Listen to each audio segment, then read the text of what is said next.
누가복음 6장 말씀을 보시면요. 예수님께서 이제 여러 무리들을 향하여 전하신 비유의 말씀들이 여러 개 기록이 되어 있습니다. 그 중에 이제 가시나무와 찔레나무에 대해 말씀하시는 게 있어요.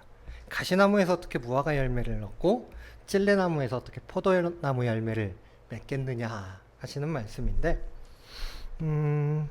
45절에서 이렇게 말씀하셔요. 이 비유의 결과로요.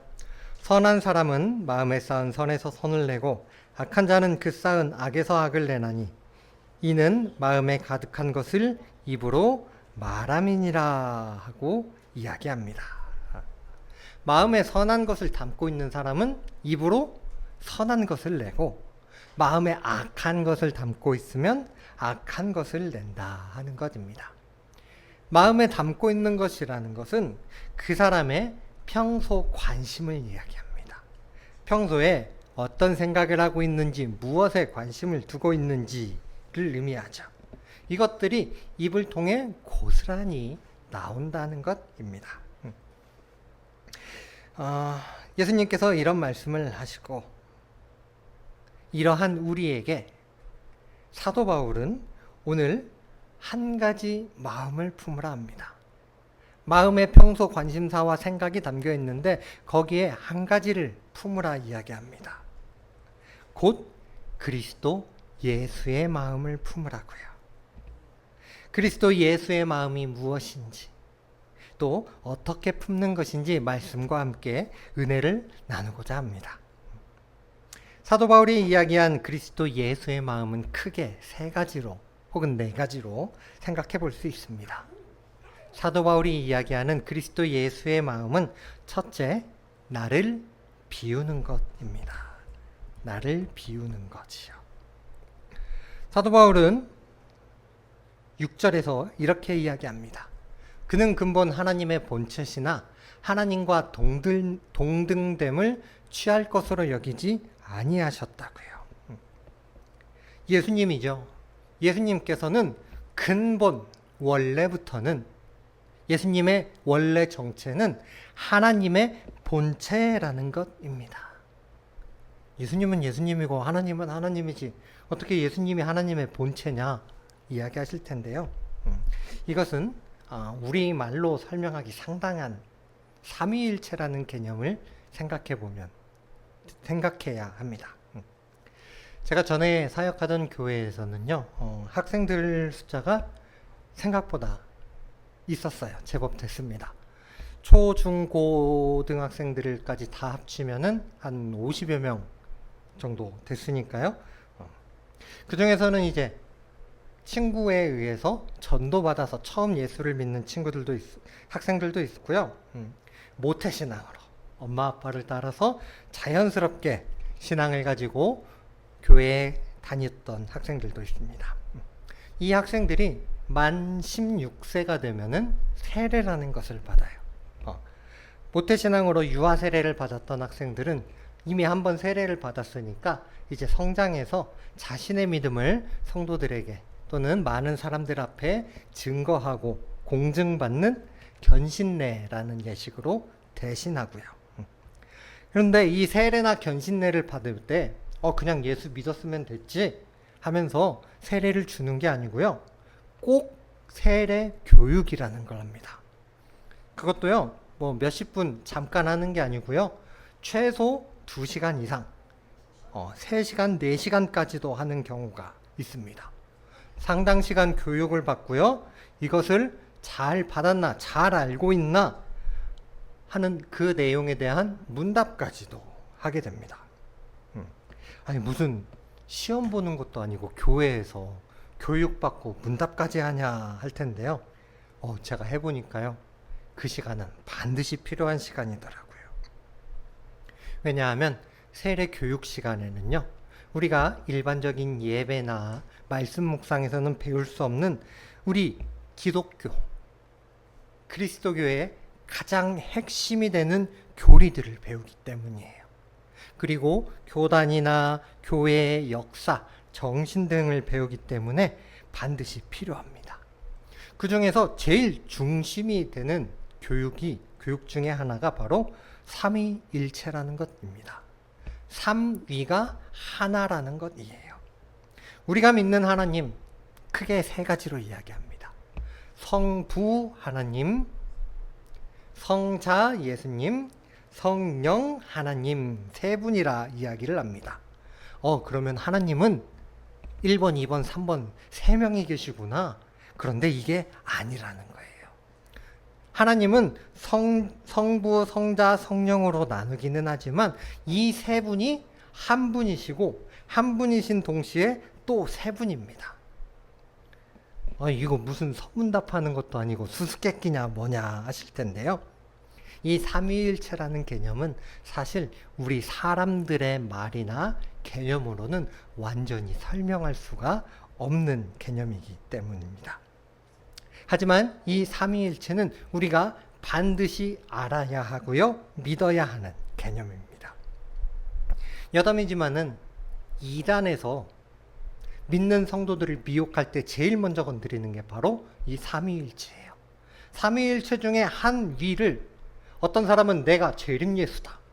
어떤 사람은 내가 하나님이다. 하나님 아버지가 있잖아. 이제 나는 하나님 어머니다. 나는 성령이다 하면서 성도들을 미혹하지요. 그래서 우리들은 이 삼위일체를 잘 알아야 해요. 그리고 이 삼위일체를 생각해 보면 이 땅에 오신 예수님은 하나님의 독생자 아들이시면서 동시에 하나님 본체, 하나님 자신이 되는 겁니다. 그래서 사도 바울이 이야기한 그는 근본 하나님의 본체시라는 것입니다. 예수님께서 하나님 자신이라는 것이지요. 하나님께서 직접 이 땅에 내려오신 것이 됩니다. 다른 사람을 보낸 것이 아니고요. 그런데 이 땅에 내려오신 하나님이 어떻게 하셨느냐? 하나님이시면서 하나님과 동등됨을 취할 것으로 여기지 않았대요. 내가 하나님인데 내가 하나님의 것을 취하지 않았대요. 무슨 의미냐면요, 이 땅에 내려오시면서 하나님의 모든 권리를 다 내려놓으셨다는 것입니다. 존귀와 영광받기에 합당하신 하나님이 어디에 태어나셨어요? 마구간에 태어나셨어요. 말구유에 누이셨어요. 높임과 찬양을 받으셔야 할 분이 십자가에 매달려 조롱과 손가락질을 당하셨습니다. 7절에서는 이렇게도 이야기를 해요. 오히려 자기를 비워 종의 형체를 가지사 사람들과 같이 되셨다고요. 얼마나 자기 자신을 내려놓았으면 신이었던 그 하나님이 종의 형체를 가지고 사람들과 같이 되셨을까요? 완전히 자기를 비운다는 것입니다. 특히 여기에서 오히려 자기를 비우다 할 때는요, 물에 있는 컵을 쏟아내는 정도가 아닙니다. 컵 안에 있는 물이 완벽하게 한 방울 묻은 것도 없이 전부 다 100% 깨끗하게 비워지는 것을 의미합니다. 그러니까 만왕의 왕이신 하나님은요, 자기 전부를 내려놓고 우리와 같이 되신 겁니다. 자기 자신 전부를 비우신 것이지요.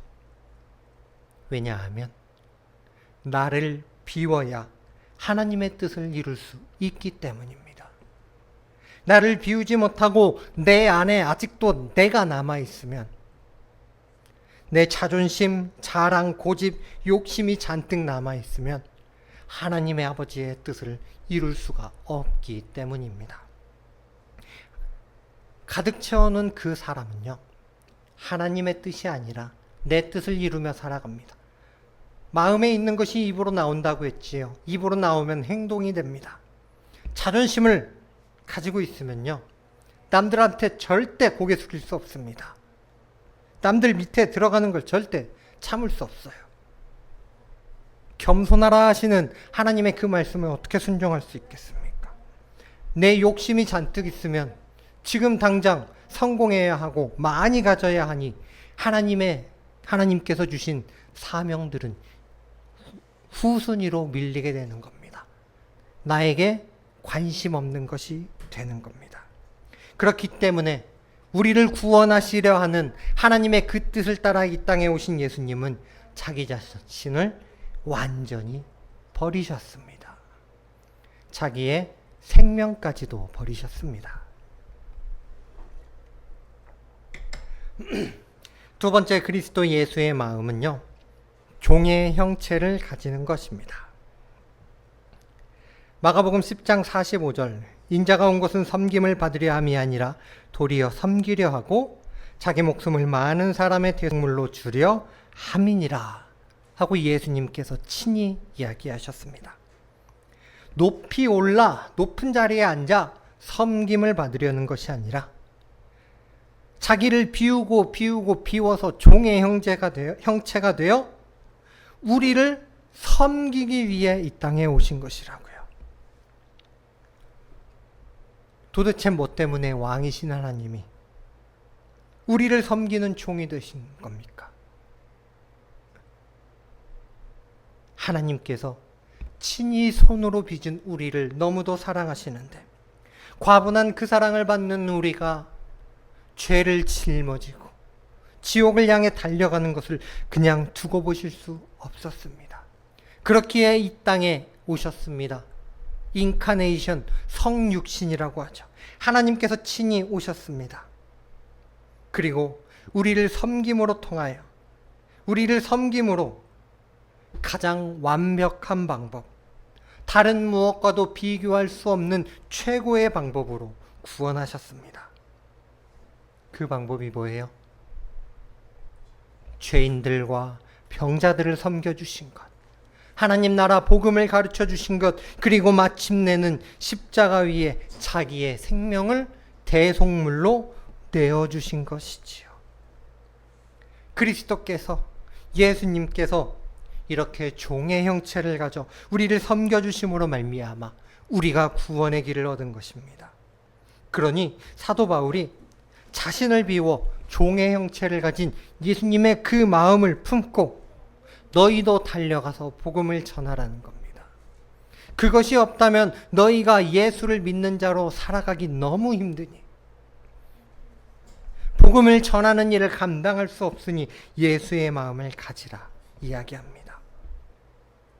우리는요, 누군가에게 대접받아야 할 사람이 아니라 오히려 다른 사람을 대접하고 섬겨야 할 사람입니다. 왜냐하면요, 먼저 복음을 받았잖아요. 받은 사람이 섬길 수 있죠. 받지 않은 사람이, 가지지 않은 사람이 어떻게 섬기겠습니까? 먼저 복음을 받았고, 먼저 사랑을 받았고, 하나님의 은혜를 받았습니다. 이것으로 남을 섬길 수 있는 자가 되어야 합니다. 예수님처럼요. 교회에서, 가정에서, 또 직장에서 종의 마음으로 먼저 손을 내밀 수 있기를 소망합니다. 손을 내밀어 섬길 대상을 찾고요. 그들에게 복음을 전하여 예수 그리스도의 마음을 가지는 우리 성민가족 되시길 소망합니다. 세 번째 예수의 마음은요, 죽기까지 낮아지는 겸손입니다. 정말 어렵지만요, 죽기까지 낮아지는 겸손입니다. 사람의 모양으로 나타나서 자기를 낮추시고 죽기까지 복종하셨으니 곧 십자가에 죽으심이라. 예수님은 그저 거칠애로, 겉모습으로 자신을 낮추신 것이 아닙니다. 철저하게 자신을 낮추셨어요. 어디까지요? 죽기까지요. 사람은 죽어서 이름을 남긴다고 하지만요, 아무리 돈을 가진 억만장자, 세계에 권력을 쥐고 있는 자, 유명한 사람이라 하더라도요, 그 사람이 죽고 나면 그 사람의 업적은 거기까지입니다. 죽고 난 이후에는 더 할 수 없어요. 죽고 난 이후에는 뭔가 영향을 줄 수 없어요. 죽음이 끝이기 때문입니다. 그런데 예수님은요, 살아계신 동안에만 겸손하신 것이 아니고요, 살아계셔서 잠깐 동안만 겸손하신 것이 아니고요. 죽기까지 자신을 내어주시며 겸손하셨습니다. 왜냐하면 내가 낮아져야, 죽기까지 낮아져야 하나님이 드러나기 때문입니다. 내가 이만큼 높이 있어야 내 뒤에 계신 하나님의 영광이 가리워집니다. 그림자가 만들어지듯이요. 때로는 하나님의 영광을 등에 업는 꼴이 됩니다. 그것을 가로채는 꼴이 돼요. 호가호이라는 사자성어가 있습니다. 어느 산골에 동물들이 살고 있었어요. 배가 고픈 호랑이가 여우를 잡아먹으려고 달려들었습니다. 그러자 여우가 호랑이를 대뜸 꾸짖으며 말합니다. 내가 아무리 백수의 왕이라고 하더라도 이렇게 아무 동물이나 막 잡아먹어서는 되겠느냐? 나는 하늘의 명령을 받은 동물이다. 너는 나를 잡아먹어서는 안 돼. 그러자 호랑이가 당황해서 무슨 말도 안 되는 소리냐? 증거를 보여달라 이야기합니다. 그러자 여우가 꾀를 냅니다. 내 뒤를 한번 따라와봐. 다른 동물들이 나를 마주치면 무서워 놀라서 도망가게 될 것이야. 여기저기로 뿔뿔이 흩어질 거야. 한번 가보자. 호랑이는 여우 뒤를 엉금엉금 따라갑니다. 그런데 정말로 동물들이 놀라서 여기저기로 도망가는 겁니다. 호랑이는 깜짝 놀랐어요. 아니, 저 여우가 무슨 동물이길래 토끼도 거북이도 늑대도 다 도망을 간다는 거지. 정말로 하늘의 명령을 받은 동물이구나. 호랑이는 이후로 여우를 극진히 섬기면서 여우의 신하가 되었답니다. 자, 그런데 생각을 해볼게요. 동물들이 여우가 무서워서 도망친 거예요? 여우 뒤에 있던 호랑이가 무서워서 도망친 거예요? 호랑이죠. 그런데 호랑이는 이걸 오해한 거예요. 여우의 거짓말에 속아서. 그리고 여우는 그 호랑이의 오해를 그대로 이용해서 호랑이 위에 서버렸습니다. 호랑이의 권능을, 호랑이의 위신을 자기가 사용해버렸어요. 우리도 마찬가지입니다. 우리가 낮아지지 않는다면, 우리가 죽기까지 겸손하지 않는다면 하나님의 영광을 가리우는 것이 되고, 겸손을 넘어서 교만하게 된다면 여우와 같이 하나님의 영광을 내가 사용하는 것이 되어버립니다. 하나님의 영광을 가로채는 것이 되지요. 아들이신 예수님이 십자가에 죽기까지 복종하셨는데 나는 뭐라고 고개 빳빳이 들고 다닐 수 있겠습니까? 낮추어야 합니다. 겸손해야 합니다. 그래서 교회는요, 나를 낮추는 장소가 되어야 합니다. 교회만이 아니죠. 교회 밖에서도 우리가 만나는 모든 사람, 모든 시간, 모든 장소에서 나를 낮추는 자리가 될 수 있어야 합니다.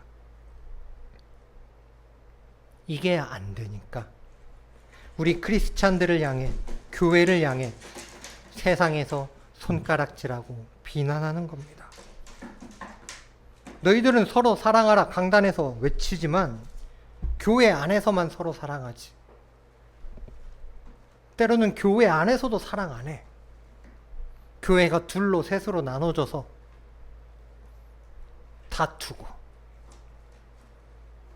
법정에 송사하고 세상 법정에 송사해서 창피당한 일이 한두 번입니까?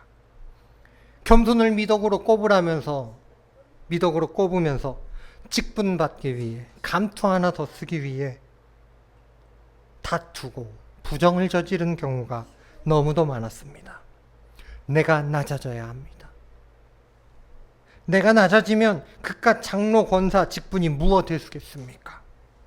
내가 겸손해지면 총회장 하면 어떻고 안 하면 어떻습니까? 오직 하나님의 영광을 나타내고 주의 말씀을 따라 행하며 하나님 나라에서 상급을 받는 것이지요.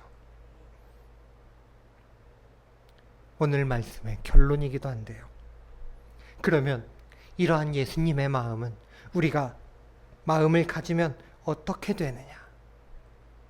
자기 자신을 비우고 종의 형체를 가지면서 죽기까지 겸손하여지면 어떻게 되느냐? 9절 말씀.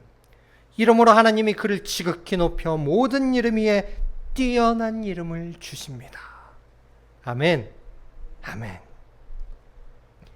지극히 높였다 하는 것은요, 내가 예수의 마음을 가지면은 그것을 가지기 위해 버렸던 것, 내려놓았던 것, 포기했던 것보다 더 좋은 것으로 채워주심을 의미합니다. 얼마나 좋은 것이냐? 모든 이름 위에 뛰어난 이름. 죽어서 이름 남긴다고 했죠, 사람이요. 그런데 세상 모든 이름보다 뛰어난 이름을 우리에게 주시겠다 하십니다. 예수님을 예로 생각해 보자고요. 예수님이 십자가에 달려 돌아가실 때 그는 만인 앞에 죄인이었습니다. 몰려든 수많은 유대인들과 로마 병정들은요, 침뱉고 때리며 조롱했습니다. 심지어는 하나님이 주신 율법에 비추어 봐도 나무에 달린 저주받은 자가 되었습니다. 그러나 그 모든 것을 내려놓으며 비우며 순종하고 겸손하신 예수님을 하나님은 높이셨습니다. 어떻게 해요? 죽음을 이기고 부활하시게 하셨습니다. 이 전으로도 이 후로도 자기 스스로 죽음을 이기고 부활하신 분이 없습니다. 유일하게 부활을 이기고 죽음을 이기고 부활하신 분이 되셨습니다. 또한 승천하시어 하나님 보좌 우편에 앉으신 이가 되셨습니다. 천지 만물을 창조하신 우리 하나님, 세상 모든 것의 주인이신 그 하나님 우편에 앉는 것, 이보다 높은 자리 있어요? 이보다 영광스러운 자리 있어요? 영광스러운 이름이 있어요? 없습니다. 10절 말씀 보실게요. 하늘에 있는 자들과 땅에 있는 자들과 땅 아래에 있는 자들로 모든 무릎을 예수의 이름에 꿇게 하시고. 하늘에 있는 자들, 천사들, 땅 아래에 있는 죽은 자들, 땅 위에 있는 살아있는 자들, 모든 생명을 의미합니다. 이 모든 생명들까지 예수의 이름에 무릎 꿇게 하셨습니다. 가장 높은 이름이 되셨으니까요. 그리고 11절, 모든 이름으로 예수 그리스도를 주라 시인하여. 그 모든 생명들이, 모든 입들이 예수 그리스도를 주, 나의 주인, 나의 왕으로 시인하여 하나님께 영광 올려드리는 역사가 있게 하신 것입니다. 이것이 우리가 그리스도 예수의 마음을 가진 자에게 주어질 장래의 일입니다. 아름다운 영광입니다. 제가 중고등학생 때 성탄절이 되면 교회에서 선물 교환을 종종 했어요. 3,000원, 5,000원 상한선을 정하고요. 그 안에서 선물을 준비해 번호표를 뽑아서 선물을 교환합니다. 누구와 교환할까? 어떤 선물을 준비해야 하고 어떤 선물을 받을까 생각하면 참 재미있었어요. 그런데 짓궂은 사람들은요, 이상한 선물을 준비합니다. 라면 상자같이 커다란 박스에 예쁜 포장지로 포장을 합니다. 그런데 그 안에는요, 뭘 넣냐면요, 연탄 하나 혹은 두루마리 휴지 하나 어떤 사람들은요, 그런 것도 봤어요. 배추 한 포기를 넣어가지고 왔더라고요. 학생들에게 그런 선물이 의미가 없죠. 짓궂은 선물이었습니다. 이런 선물 받은 사람들은요, 처음에는 큰 상자, 정성스럽게 포장을 해왔으니까 굉장히 기대를 하면서 열어봐요. 그런데 그 안에 이런 게 들어있어? 하면서 실망을 하게 됩니다. 그런데 반대로요, 제가 어릴 때 한 대략 90년대 초반까지만 하더라도요, 명절 때 선물로 소고기를 주고받는 문화가 있었어요. 그런데 신기하게 이 소고기를 꼭 신문지로 포장을 해서 나눴어요. 그 당시만 하더라도 뭐 비닐봉투나 랩이 없었던 게 아닌데, 부족했던 게 아닌데 꼭 신문지로 포장합니다. 어떤 경우에는요, 랩으로 한번 싸고 신문지로 다시 싸고 그거를 비닐봉투에 담아서 선물을 합니다. 잘은 모르겠지만요, 귀한 소고기를 오히려 가장 저렴한 신문지로 포장해 주는 것이 당시 사람들의 문화였고 인식이었던 것 같기도 해요. 겉은 크고 화려하지만 아무 실속 없는 쓸모없는 두루마리 휴지 하나, 연탄 한 장, 볼품없고 흔해 빠진 신문지로 쌌더라도 온 가족이 한 끼 배불리 먹게 하는 소고기 한 덩이. 어느 것이 더 좋은 것이냐 비교하자고 하면 입만 아프겠지요. 내 안에 무얼 담느냐, 이것이 중요합니다. 우리 겉모습은 정해져 있어요. 겉 포장은 정해져 있는 상태입니다. 그러면은 내 안에 연탄을 담을 것이냐, 소고기를 담을 것이냐, 혹은 황금을 담을 것이냐, 무엇을 담고 담겨져 있는 그것을 통해 말을 하고 행동을 하는지가 중요합니다. 내 안에 자존심만 가득 담아 있으면 목이 뻣뻣한 사람이 될 것이고, 정욕만 가득 담겨 있으면 탐욕스러운 자가 되어 하나님의 영광을 탐하는 자가 될 것입니다. 세상에서는 자신을 채우라 이야기하지만 오늘 사도 바울은 비우고 종의 형체까지 낮추라 이야기합니다. 세상은 다스리려 하지만 주님은 종이 되라 이야기하십니다. 높아져라 세상은 권면하지만 주님은 낮아져라 말씀하십니다. 살기 위해 발버둥치라 하시지만 주님은 십자가에 죽으라 이야기하십니다. 기독교의 역설이면서 우리가 믿는 신앙의 진리인 것이지요. 오늘 우리에게 주신 이 말씀을 마음에 새겨서 내 안에 그리스도의 마음을 채우는, 그리스도 예수의 마음을 가득 채우는 성민가족 되시길 소망합니다. 그래서 하나님의 영광을 나타내고 하나님의 나라에서 큰 상급을 받아 누리는 우리 성민가족 되시길 주님의 이름으로 축복합니다.